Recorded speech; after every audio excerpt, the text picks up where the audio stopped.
everyone, welcome back to Music Icon Documentary. Today, we're diving deep into the life and legacy of one of reggae's most revolutionary voices, Peter Tosh. Peter Tosh was often regarded as the Malcolm X to Bob Marley's Martin Luther King. While Marley symbolized peace and healing, Tosh represented radicalism and defiance. His music resonated with rebellion, addressing societal injustices and championing the rights of the marginalized. His work has been covered by renowned artists such as Eric Clapton, Peter Gabriel, Jackson Browne, Ben Harper, Chrissie Hynde of the Pretenders, and Jerry Garcia of the Grateful Dead. In Jamaica, Peter Tosh was seen as a revolutionary voice, a charismatic leader who fearlessly spoke the truths many Jamaicans held deep within. His persona wasn't crafted for likability. He could be seen as abrasive or intimidating. However, those qualities only added to the awe he inspired as a performer. Tosh stood unapologetically for equal rights, not just for Jamaicans, but for Black people across the globe. Despite the label of rebel often being attributed to Bob Marley, it was Tosh who took a far more radical and uncompromising stance, which frequently led to conflict and controversy.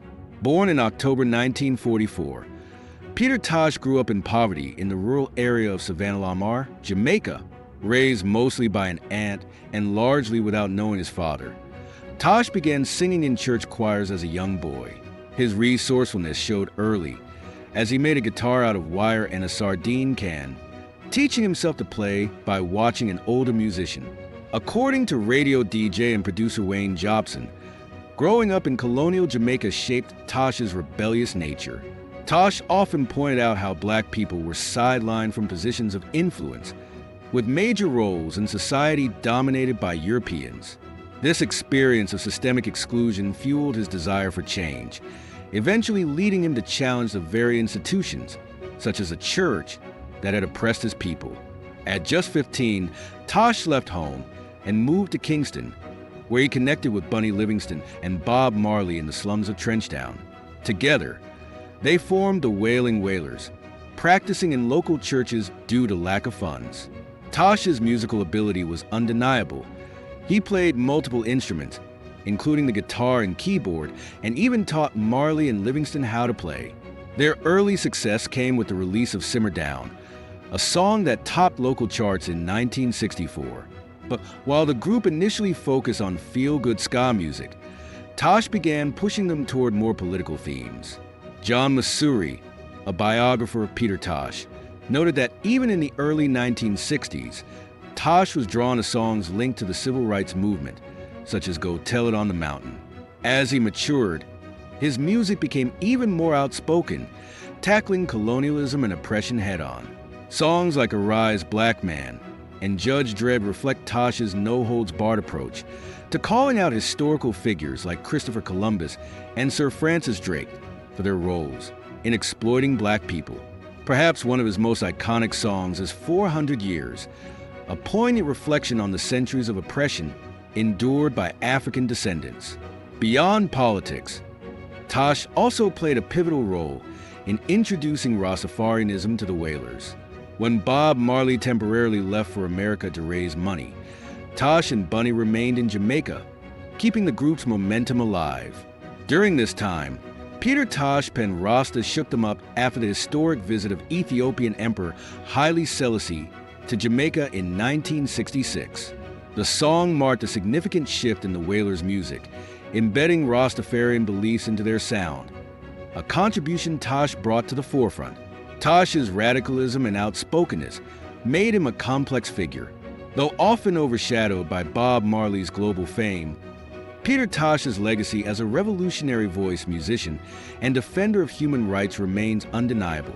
His life was as intense as his music, filled with struggles that mirrored the injustices he fought against, and though his journey ended tragically, his impact endures. The atmosphere was alive with drumming as the vibrations of the earth joined in. Bodies swayed as the powerful energy took over, Rasta shaken up, as Peter Tosh had once declared. His words echoed the might and intensity of a movement that was unshakable in spirit, but powerful enough to shake the world. When Bob Marley returned to Jamaica, the Wailers teamed up with famed producer Lee Scratch Perry, setting the stage for global recognition. Their signing with Island Records in 1972 under Chris Blackwell, a white Jamaican running an independent label, marked a turning point. The Wailers dropped 2 revolutionary albums, Catch a Fire and Burnin', which featured now-classic anthems like Get Up, Stand Up, co-written by Bob and Peter. The call for justice rang loud.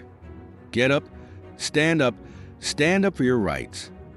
The Wailers' music had officially transcended borders.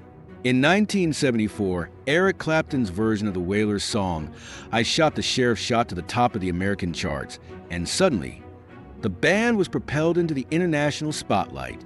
However, this newfound fame wasn't without complications.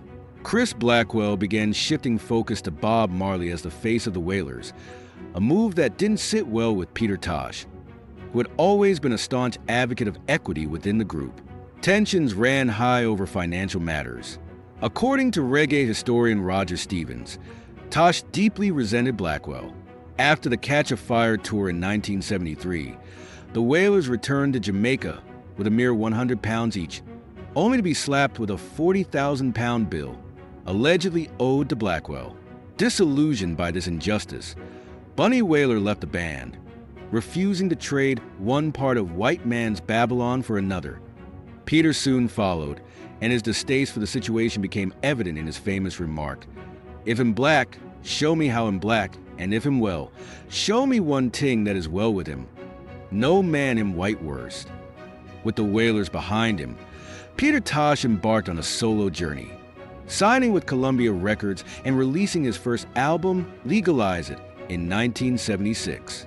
This album's title track became a bold anthem advocating for the legalization of marijuana, a subject close to Peter's heart.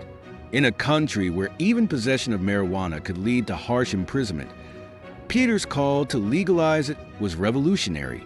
His unapologetic stance saw the song banned on Jamaican radio stations.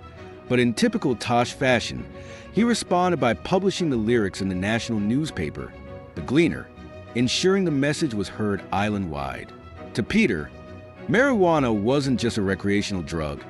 It was a sacred herb integral to the Rastafarian faith.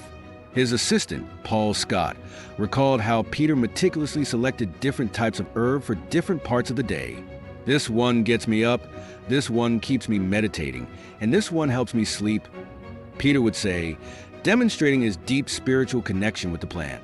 At a time when endorsing marijuana was considered risky and could result in severe legal consequences, Peter Tosh connected deeply with Jamaica's working class, many of whom used marijuana for both medicinal and recreational purposes. His song Legalize It became a cultural sensation, resonating across both Jamaica and Britain. By 1975 and 1976, it was impossible to go anywhere without hearing Tosh's defiant voice calling for freedom, equality, and the decriminalization of a plant that had become a symbol of resistance for so many. Peter Tosh experienced a major breakthrough with the release of his 1977 album Equal Rights, a project dedicated to human rights and political justice. Many regard it as his greatest work, and some even argue that it's the finest reggae album ever created. According to reggae DJ Wayne Jobson, Equal Rights stood as a bold Rasta testament filled with classics. While many musicians at the time were promoting messages of peace and love, Peter boldly declared, "I don't want no peace, I want equal rights and justice," emphasizing that true peace could only come when justice was served to the oppressed. The album's focus was on the black struggle, particularly in Africa, at a time when few artists were addressing topics like apartheid. Although Peter's music reached the top 40 in the UK and the US, he wasn't satisfied. Despite the stylistic similarities to Bob Marley's work, Tosh didn't enjoy the same level of exposure. While Bob Marley's Rastaman Vibration hit number 8 on the US charts, Peter felt his message wasn't resonating with the mainstream in the same way. Peter Tosh biographer John Masuri pointed out that Peter didn't craft media-friendly songs like Bob's Three Little Birds or Is This Love. His songs carried heavier, more serious political and social themes. Peter Tosh was known for his revolutionary stance, But he also had a reputation for being difficult to get along with. His bluntness and abrasiveness made him a polarizing figure, and many who interacted with him found him arrogant. Journalist Vivian Goldman recounted how, during a trip to Jamaica in the late 70s, Peter made her and fellow journalist John Lydon wait outside, branding them as heathens. Tosh's views on gender could also be problematic. In an interview, he once argued that women were inferior to men, citing physical strength as a reason. These perspectives were rooted in some traditional Rastafarian beliefs, but they further complicated Tosh's already abrasive personality. Despite these controversies, Peter Tosh had a wicked sense of humor. He famously played with language, turning his manager into his damager, his producer into his reducer, and referring to Western civilization as Western shrivelization. He renamed historical figures and institutions with a biting wit, calling Christopher Columbus Christophe Camerbuz and the Queen of England Queen Eliza Bitch. These playful twists on language reflected Tosh's unique way of critiquing the world around him. Both Tosh's radicalism and humor came to a head at the One Love Peace concert in April 1978. This was a historic event in Kingston, with 30,000 attendees, including Jamaica's two opposing political parties, the PNP and JLP, who were endorsing a truce to end gang violence. Bob Marley famously brought the leaders of the two parties on stage to shake hands, symbolizing unity. Peter Tosh, however, had different plans. Peter's performance was nothing short of electrifying. His keyboardist, Robbie Lynn, recalled that no one knew exactly what Peter would do that night, but they expected something bold. Peter delivered a 40-minute speech, verbally lashing the police, the government, and the Jamaican state for their corruption and oppression of the poor. His main demand, the legalization of marijuana. Wayne Jobson described the moment as one of passion and power, with Peter speaking as a poet for the poor, giving voice to those who had been silenced. The crowd went wild, embracing Tosh as a hero who wasn't afraid to stand up for them in a way that few others could. Peter Tosh's message was clear. He wasn't just making music. He was fighting for justice, equality, and the rights of the oppressed. Peter Tosh's clashes with Jamaican authorities were nothing new. He had been in trouble many times for his protests and his use of marijuana, which he openly advocated for. However, after his fiery speech at the One Love Peace concert, he became a marked man. Just weeks later, outside a Kingston recording studio, the police exacted their revenge. Eyewitnesses recount that Peter wasn't causing any trouble, though he likely had a spiff in his hand. He was minding his own business when a couple of plainclothes officers approached and began getting physical with him. Tosh resisted, but soon more officers joined in, swarming him. The brutality was shocking. The blows came hard and fast, and the police dragged him to the nearby station. Inside, the violence continued. Tosh later recalled how 7 officers beat him for over an hour and a half, to the point where he pretended to be dead by rolling his eyes back to stop the assault. His skull was fractured, and the severity of his injuries left lifelong effects. The news of the beating reached Bob Marley, who rushed to the station. Upon seeing Peter's condition, bleeding and broken, Marley wept. For Tosh, this incident marked a turning point. The physical and emotional toll made him even more enraged and difficult to deal with. Despite this, there was a silver lining. Both Mick Jagger and Keith Richards of the Rolling Stones had attended the One Love Peace concert and were captivated by Tosh's performance. They signed him to their Rolling Stones Records label, giving him a platform for greater international exposure. The first album under this deal, Bush Doctor, in 1978, featured Keith Richards on guitar and Mick Jagger on a cover of The Temptations' Don't Look Back. Tosh followed this up with Mystic Man in 1979 and Wanted Dread and Alive in 1981. The Rolling Stones also took him on a U.S. tour, cementing his status as a global rock star. However, the partnership with the Rolling Stones began to unravel. Tosh grew frustrated, believing Mick and Keith weren't promoting his albums adequately, and tensions escalated when they presented him with a bill for tour expenses. In retaliation, Tosh took over Keith Richards' Jamaican mansion as compensation, prompting Keith to call the police to remove him. Their relationship ended abruptly. In 1981, more tragedy struck with the death of Bob Marley from cancer. Shortly after, Peter Tosh gave an interview in which he was asked if there was anything he wanted people to know about him. He responded with characteristic bravado. "They say I am the new king of reggae, but that is not true. There is nothing new about me." His combative attitude toward Marley after his death alienated many of the Wailers fans, and it damaged Tosh's reputation within the reggae community. With Bob gone, reggae seemed adrift, and no one, including Peter, was able to claim the top spot Marley had vacated. Reggae's popularity began to wane. After parting ways with the Rolling Stones, Tosh signed with Capitol Records and released Mama Africa in 1983. The album included a cover of Johnny B. Good that managed to break into the lower ranks of the US Top 50. But after that, Tosh disappeared from the scene for nearly 4 years, reportedly suffering from migraines as a result of his police beating, which made it difficult for him to work. It wasn't until 1987 that Peter Tosh made a return with the album No Nuclear War, a defiant and bold statement packed with songs like Come Together and Fight Apartheid. He was preparing for a US tour when, on September 11, 1987, he was brutally murdered in his own home. Peter Tosh, despite his fame and success, was known for his generosity. He often gave back to Jamaica's poor, including an old friend from Trenchtown named Lepo. However, this very generosity led to a tragic end. Peter Tosh's life came to a tragic and violent end, underscoring the complexities of fame, generosity, and the environment he came from. As told by his wife, Peter had been helping Lepo, an old friend from Trenchtown, who had fallen on hard times after prison. Peter had bought him a mattress and an ice machine to help him start a small business. But this small help wasn't enough for Lepo, who, like many from the underworld, expected the more successful figures like Peter, Bob Marley, and others to provide larger financial support. Peter's open declaration on the radio that he was suing EMI Records for $100 million added fuel to the fire.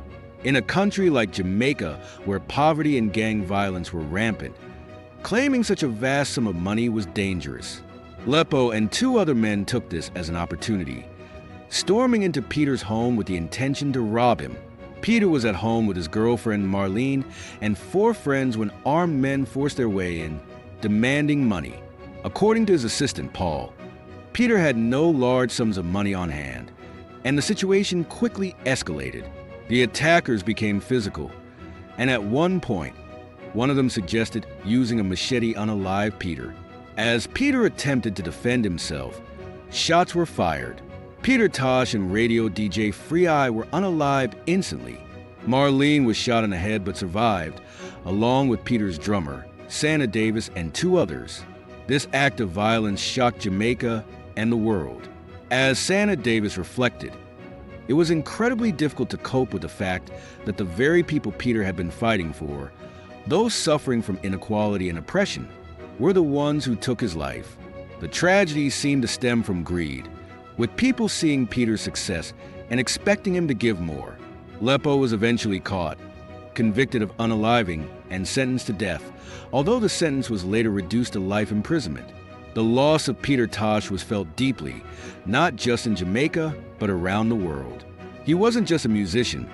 He was a revolutionary who used his voice to demand equal rights and justice. What sets Peter Tosh apart, as historian Isaac Ferguson remarked, was his unwavering honesty. He was courageous enough to speak truth, even when it was uncomfortable, and he faced the consequences of that honesty head-on. For all the challenges he endured, Peter Tosh remained true to his principles until the very end. His legacy is not just in the music he left behind, but in his fearless pursuit of justice and his refusal to compromise his values. Being Peter Tosh, as Ferguson put it, was his greatest accomplishment. Thank you for joining us on this journey through the life of Peter Tosh. If you found his story as inspiring as we do, don't forget to like, share, and subscribe. Until next time, stay brave, stay bold, and keep standing up for your rights.